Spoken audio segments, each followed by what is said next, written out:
Yo, what it do, and welcome in for our first episode of Q&A here with Spartans Illustrated, a TEC production where we'll chat with your favorite Spartans Esports personalities, players, coaches, you name it. And today we get to sit down with Coach Bilski, an Esports Director of the Year award winner, of course, our favorite director here at Spartans Illustrated. No bias. Coach, how you feeling today? We're feeling good. Season's off to a good start. Things are humming around here. The Hubbard Esports Center is full of life. We're feeling really good. I love it. Now, I know for a lot of people, collegiate esports may still be a newer concept, including for some of our viewers. So what exactly is your role as a program director? I know coach is in the name, but what's a typical day in the life of a collegiate esports director look like? Yeah, so it'll vary a little bit from institution to institution. But for us here at Michigan State, and for me, I'm kind of the umbrella guy. I'm the guy that oversees a little bit of everything that we're doing with our program, whether that's campus events, I'm helping with the career skills that we're building through the program, to the varsity teams. So a little bit of everything. Luckily, I have great staff that helps me with that. We have some excellent student workers. We have coaches for each of our games. And then I have Coach Eaton here as well, who works with us. So we have a phenomenal staff that helps me do a little bit of everything to make the program run. Coach, we're already into September. Esports, as you mentioned, have already kicked off depending on the title and the league. So let's go ahead and get right into it. You guys just recently had the Super Smash Squad at Riptide, the largest in-person collegiate tournament for a single game. 35 institutions, 220 registered students. Pretty cool stuff. How was it? And did you get to make the trip down with the squad as well? Yeah, so I was there with the squad. We actually, not only do we compete in that tournament, but we are the ones managing, operating, running that tournament. So for us, it's an excellent experiential learning opportunity, and that students get the opportunity to see what it's like to manage an event, to do production and broadcast. We had people in front of the camera, students in front of the camera. We had students behind the camera helping to run production. So one of the big things that we're really excited about here is the opportunity for esports to take something that students are passionate about and connect them with something that's going to serve them as a career for the rest of their life. And this is just one way through events like Riptide that we can actually get these students out in the field working events. Always interesting because like the roster size, right? Obviously some returners from last season, but got some big recruits, a new coach as well. What would you say your expectations are this year for the Super Smash Squad? Is there a smell of a three-peat in the air? Yeah, so our Smash team really has kind of been the standard of excellence here for our esports program. They've won back-to-back championships in the Big Esports Conference amongst Big Ten schools. They were the Power Esports Conference champion last year, so we are very used to winning.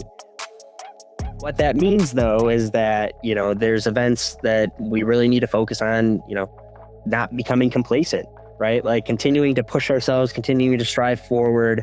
And you talk about some of the people that we've brought in this year. I'm really excited about some of the freshmen that we have coming in this year.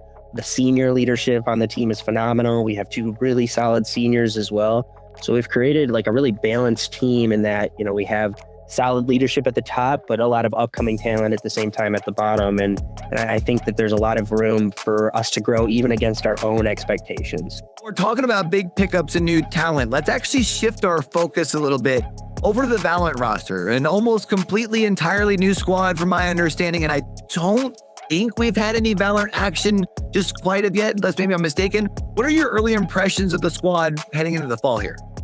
Yeah, I'm really excited about the culture that we're building with our Valorant program. Like you said, we had a lot of turnover in the team into this year. We have a very young team, but when you talk to Coach Mills and you talk to the players, right, one of the things that's been highlighted is the growth mindset that our team currently has. I talked to one of our returning players, Landon Illogical Burgers, here actually today, and he says, I've been really impressed with the hunger of my teammates, the fact that they want to get better, that they're here trying to improve. And so I'm really excited about the future. When you have a young team that's hungry, that's really a good sign, not only for this year and what we might be able to do this year, but it feels really good for the future of the Valorant team as well. So let's actually shift and talk about Rocket League a little bit here. I mean, probably my favorite title, definitely the one that keeps your boy the most busy casting wise. And I really enjoyed watching this team last year. And this year, you added firepower to the roster, adding Drew as well. So talk to me about the addition here. I mean, y'all did go undefeated in big play, but I'm guessing this move was probably more for CRL. Yeah?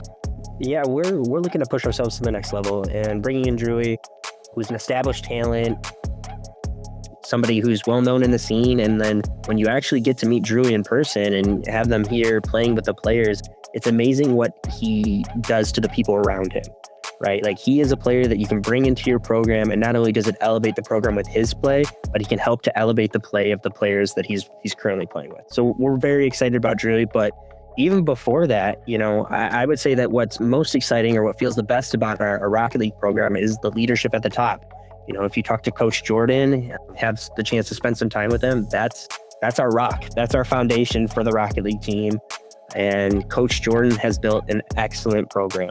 We continue to get better every year. The culture he's created, the standards that he's set for our program, it really is something that I'm excited about, not just for this year, but for the long-term future of Michigan State Esports, is that as long as Coach Jordan is here, I'm going to feel really good about where we're going. Of course, when it comes to collegiate Rocket League, there's all the other leagues, the other small, I almost feel bad saying small ones, but the cream of the crop CRL, right? And we saw a lot of big moves this offseason. Pros that are both former and current signing commitments across the nation. Do you feel that Rocket League is the toughest competitive title in the collegiate space right now, just in the amount of talent? And if so, with the smaller roster size, just a 3v3, what sort of unique challenges do you feel that gives you in your role as the director? Yeah, I don't know if I would say necessarily Rocket League is like the quote toughest, but I would say Rocket League probably has the highest crossover between quote professional players and collegiate players, right? Like, you do see pro level players scattered across rosters. Right. If you look at the top 25, right, they're kind of everywhere, sprinkled in there, right? So I think that, the skill level in collegiate Rocket League has continued to be elevated year after year after year, and we saw an explosion of talent being added this year. We're really excited about where we're going. If you look at our roster, honestly, if you look at all of our rosters, we build our program based around the plan to have you here for 4 years, graduate, and so that means that we're here to take incremental steps forward.